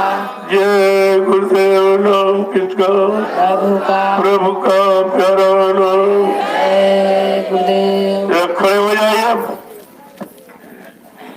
प्रभु अभी नहीं खड़े हुआ, पीछे वाले जितनी देर खड़े होने में है उतनी देर चलने में, उतनी देर पहुंचने में। जब खड़े नहीं हो तो चलोगे क्या? चलोगे नहीं तो पहुंचोगे क्या? ये शरीर की तीन स्थितियां हैं, खड़ा होना, बैठना और झुकना। खड़े हो कल संदेश प्रसारण के लिए, अपना समझ लो, लोगों को समझा दो, तो तुम्हारा परमार्थ भी शामिल हो जाएगा। तुम्हारा काम हो जाए, तुम्हारी समझ में कोई चीज आ जाए, फिर तुम लोगों को बता दो, समझा दो। अगर वो जाग जाए, यही तुम्हारा परमार्थ हो जाएगा। कहा था मेरे आध्यात्मिक सत्संग को, अगर सुना सुना कर तुमने एक जीवात्मा को मोड़ लिया इधर रास्ते पर, तो कहा बच्चा 1 लाख यज्ञों के समान फल मिलेगा। कितना बड़ा लाभ एक जीवात्मा को जगाने का। यहाँ लोगों ने एक भी जीवात्मा नहीं जगाई और करोड़ों को हटा दिया। करोड़ों तो गुरु की दया, गुरु के चरण शरण से करोड़ों को हटा दिया।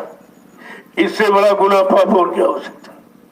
ये सबसे बड़ा अपराध है और इस अपराध की सजा है। वो समय देगा, वो तो समय बदलते, वो तो समय करेगा सब। लेकिन जानकारी सब होती जा रही। ऐसा नहीं कि कोई ये नहीं कह सकता कि हमको, जब मैंने 8 वर्ष हिंदुस्तान में घूम घूम कर मंच लगाकर मैंने संदेश दिया कि अभी जाग जाओ, अभी चेत जाओ, जो तुम भूल चुके हो वो पुनः याद कर लो, अच्छे सच्चे रास्ते पर लग जाओ, नहीं ये समय निकल जाएगा, ये मानव जीवन बार बार नहीं मिलेगा। 8 वर्ष संदेश दिया, ऐसे नहीं शासन प्रशासन से परमिशन लेकर सबको आमंत्रित निमंत्रित किया, सब आए, सबने सुना। ऐसा नहीं कोई टीका टिप्पणी नहीं हुई, क्योंकि वो वचन ही ऐसे। भाई कोई इंसान के या हमारे होते तो लोग टीका टिप्पणी करते, जब सतगुरु दयाल के वचन है तो वो झूठ कैसे हो सकते? और सबने सुना और सब मतलब यानी। लेकिन जब ये यानी लॉकडाउन लगा तो एकदम बुद्धि खराब हो गई, सब निंदा आलोचना बुराई पड़ गई। मेरे पीछे इतने पड़े, अगर दूसरा कोई होता तो हार्ट अटैक हो जाता, लेकिन मैं तो सुनते नहीं हूँ, क्योंकि मुझको इसकी जरूरत है नहीं। मैंने जो किया 8 वर्ष वो क्यों नहीं बताया, और आज भी कर रहा हूँ ये क्यों नहीं बताते? क्योंकि ये जो कह रहे हैं कोई हमको जानते नहीं, ना कभी मिले। बताइए, जब मिले भी नहीं, तुम जानते भी नहीं हो, हमारी रहनी कहनी तुम्हें मालूम नहीं है, तुम कह रहे हो सब झूठ कह रहे हो, ये सब झूठ है और इससे कुछ होने वाला है। भाई निंदा आलोचना बुराई से अगर देश का सुधार हो जाए, समाज का सुधार, या इंसान अपना सुधार कर ले, तो सब इसी में जुटे पड़े। सब तो ये काम कर रहे हैं। तो कहने का मतलब है कि गंदगी इकट्ठा करोगे तो फिर कैसे काम बनेगा? हमें तो आपको पाक साफ रहना है। पहले से इतनी गंदगी में लाते बैठे हैं, वही उतरना मुश्किल। और ये नई लाते रहोगे तो कब कब उतारने का समय आएगा, कब इसको उतार पाओगे, ये भी आपको सोचना चाहिए। तो कहने का मतलब है 8 बरस जो संदेश हुआ पूरे हिंदुस्तान में लोगों ने सुना, ऐसा नहीं है, सब जानते हैं। जो मैंने कहा है वो सब जानते हैं, और जो नहीं कहा वो तुम जरा रहे हो, तुम्हारा काम ये हो रहा। तो हमको इससे कोई परहेज नहीं है, ना मैं इसको बुरा मानता हूँ, क्योंकि मैं तो संत मत को मानने वाला हूँ, गुरु पर विश्वास करने वाला हूँ। तो संत मत में तो कहा कि निंदक को करो प्रणाम, जो तुम्हारी निंदा करे उसको प्रणाम करो। तो सिद्धांत तो ये हमारा, मैंने किसी के बारे में कुछ नहीं कहा, ना ये कहता हमको इसकी क्या जरूरत, हमको उसकी आवश्यकता नहीं है। हमको इन वचनों को सुनाने से फुर्सत नहीं, ये गंदगी उनकी कैसे हम याद करें।